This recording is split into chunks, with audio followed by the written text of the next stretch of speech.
Make that Scott. You're on from Orlando. Good morning. Hi, Bud. Last Wednesday, you had a young 20-something Muslim, or admitted that he was a Muslim, talking about the Peter King hearings. Oh, yeah. And it didn't take you but one question about Israel to open up this man's mouth that became pretty clear that he didn't think Israel should be allowed to exist. Right. Now, he said that he visited many mosques in the Central Florida area. Well, at 20-something, he had to learn this hatred of Israel from somewhere. Israel's only been around 67 years. So he had to hear that somewhere, either from the dinner table or from these various mosques and imams that he's been visiting around the Central Florida area. So, in my opinion, you had a radicalized American Muslim on the phone, and you ferreted him out immediately. Great job. Thank you. And what you're saying is it further legitimizes the Peter King hearings on the radicalization of Muslims in America. 100%, and we should go full tilt ahead to recognize these. And until all of the great, wonderful, special Muslim people speak out against the radicals, they're all in it together. Scott, thank you. I appreciate it. It's Open Mind Monday. What's on your mind? 407-916-5400. Toll free, 1-866-916-5400. And because I've got the smartest audience in talk radio, can I save myself a gazillion emails here? He said Israel's been around for 67 years. It was birthed in 1948. So what are we looking at here? 63. Have I got it? I believe I'm right on that score. Jeff, you were listening to our caller here, and it looked like you wanted in on the conversation. Well, did I misread you? No. You were just hanging on my every word there. That's what you were doing. I mean, it was a good call. I mean, it brought me back to last week when we were talking about that, and it was interesting that, I mean, he was right. You basically brought out his thoughts on Israel. Yeah, I mean, the whole thing. Boy, the hatred was a good way, palpable. It was a good way by you to bring that out and show that, you know, there are radicalized people out there. Well, there's no question about it, and you can just see. You could feel it. I mean, he was seething on the topic of Israel, you know, and the suggestion was somehow that if we no longer supported Israel, you know, and radical Islam could destroy Israel, that somehow there would be peace and no more radical Islam. Well, I don't buy that for a second. I mean, they are ideologically committed to something far beyond wiping tiny Israel off the map. And I know that. And I know what this guy's about. And he's not alone. And Peter King was right to do what he did. Death threats and everything else. He held those hearings, and he got some very, very important information out there on this threat in this country. Not at the hands of all Muslims, but at a significant and relentless and dangerous minority being radicalized within our borders. And he did sound like one of them. He sure did. All right, it's Open Mind Monday. What's on your mind? One more crack at it on the phones. Any topic. You're on the radio with the Budman. 407-916-5400. Updating real-time traffic and weather together on the twos. Good morning. It's Monday at 8:42.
Hey, checking Florida Insurance Specialist website, challengemyrate.com, could wind up saving you hundreds, maybe even thousands of dollars a year on your homeowner's insurance premiums. I mean, you've got to check this out. Maybe you're paying far too much. You got State Farm out there, they want another 28%. There are other big-time operators as well who may be gouging you, and you may be able to do better. What you need to do is connect to Florida Insurance Specialists and their amazing technology through their incredible website, challengemyrate.com. And I want you to go there now. Maybe this will happen to you. A Deltona customer paying almost $1,700 a year for homeowners with State Farm?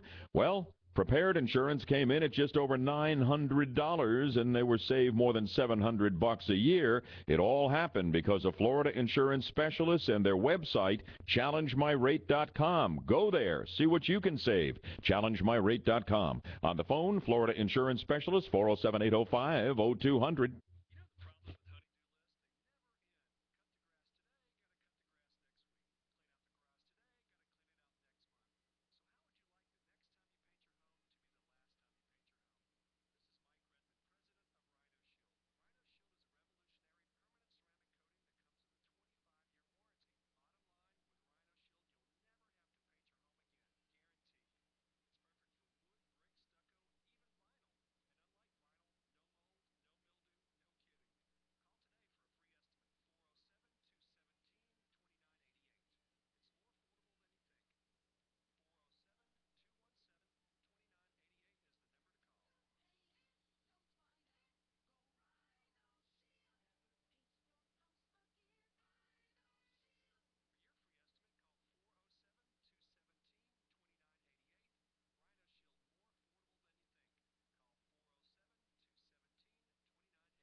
From 540 WFLA, Orlando's 24-hour weather center. Today, a mixture of clouds and sun with a high of 81.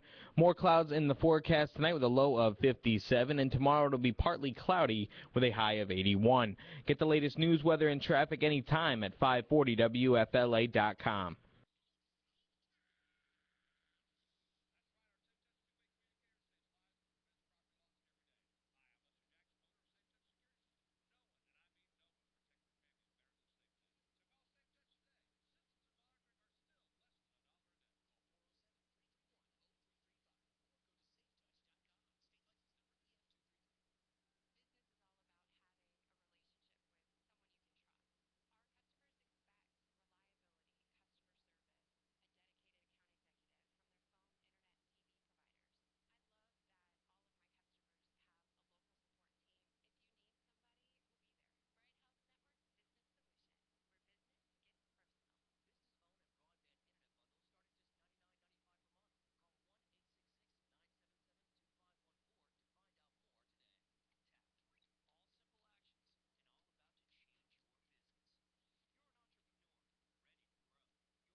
Open Mind Monday, back to the phones. Al, you're on with the Budman. Thanks for waiting, and hello from Orlando, Al. Well, I want to talk a little bit about Governor Scott and his budget proposals. You know, how are you going to get more jobs when you're trying to take all this money away from education? Who's going to want to be a teacher? After doing it for 31 years and not getting a raise in the last 3 years, and now they want to take money away from me so that they can contribute to my pension. It's ridiculous. Nobody's going to want to get into the teaching profession. Well, I think it's one reason why merit pay is a good idea, Al, because then you'd have an opportunity to take the lid off what a great teacher like you can make. Yeah, well, unfortunately, you know, the merit pay stuff is only going to weed out a couple of bad teachers, and it's but. Well, how about if it rewards a whole bunch of great teachers like you? Emphasis on grading tests that aren't really valid. You believe this cannot be fairly done? And making it so that kids who really don't give a crap because their parents enable them and give them everything they want is where I have to deal with my pay. The other thing is, you know, if he starts messing with the pensions and stuff of not only the teachers, but of the firefighters and the police officers, I hope he doesn't have to call you know, somebody to come put a fire out at his house, or somebody to come, you know, break up a fight in his neighborhood, because, you know, what's the response time going to be when you start messing with their stuff? So you think that they would then refuse to do their jobs just for spite?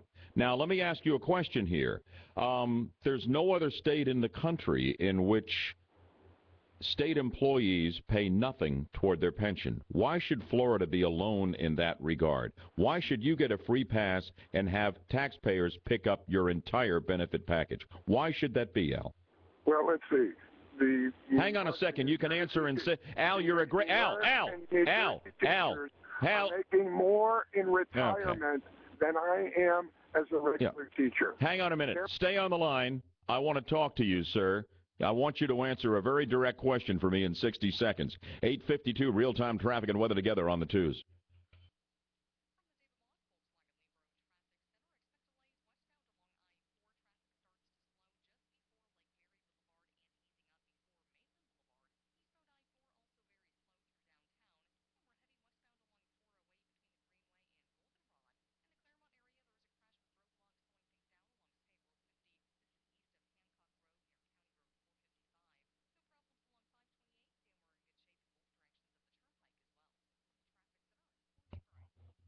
Sunny and 79 today, around the 50-degree mark right now. Back to our friend Al, locking horns with me over merit pay and pension benefits, etc. Al, here's my question for you. In the private sector here, almost every scenario in which I am aware, private sector employees, if they have a pension plan, contribute to it. And Florida is alone among states in this country where public employees, teachers included, do not contribute anything to their pension plan. It's all on the taxpayers. Rick Scott says we're hemorrhaging red ink. We got to save some serious money. It's time for state employees to get on board and contribute 5% to their pension plan. How in the world do you justify standing alone in the country with no pension contribution, sir? If you're going to take 5% from the, quote, state employees, why don't you just take 5% from every single person in the state and have a state tax and have enough money to get you out of the problem? This way, and quit cutting back real estate taxes and giving tax breaks to the wealthy. Okay, I guess I'm not going to get my answer.